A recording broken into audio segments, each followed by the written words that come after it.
đường này mày.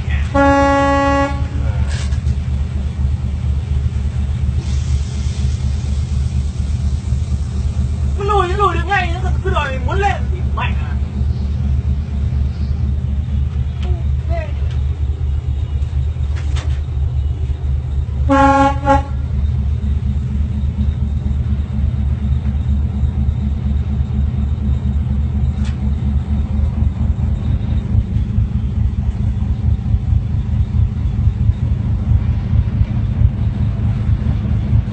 Trông thế nào?